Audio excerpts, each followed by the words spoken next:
जहिया से गवना लाइल बा, जहिया से गवना लाइल बा, दिल रोता हऊ खेला से। मन हारल रहे दिला से,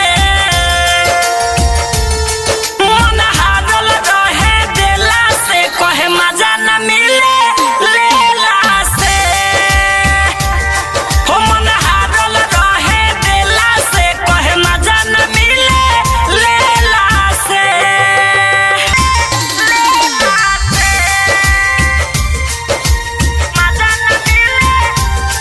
ओही फेरा में उ रहता,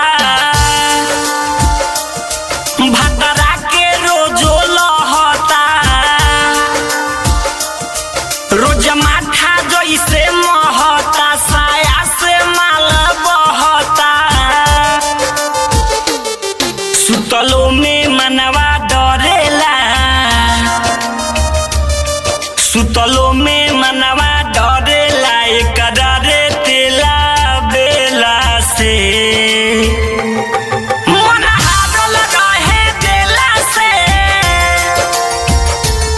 हो मन हारल रहे दिला से, कहे मजा न मिले लेला से। हो मन हारल रहे दिला से, कहे मजा न मिले लेला से।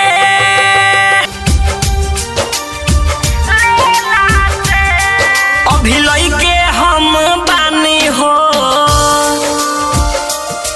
बुझ न सूरज परेशानी हो,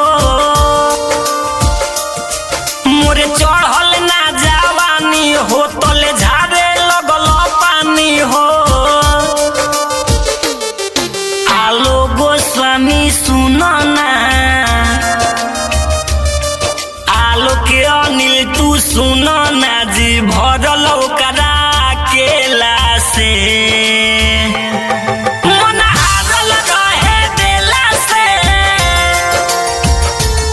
हो मन हारल रहे दिला से, कहे मजा न मिले लेला से।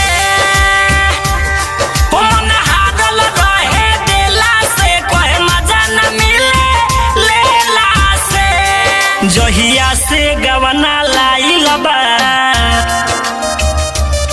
जहिया से गवना लाइल बा, दिल रोता हऊ खेला से।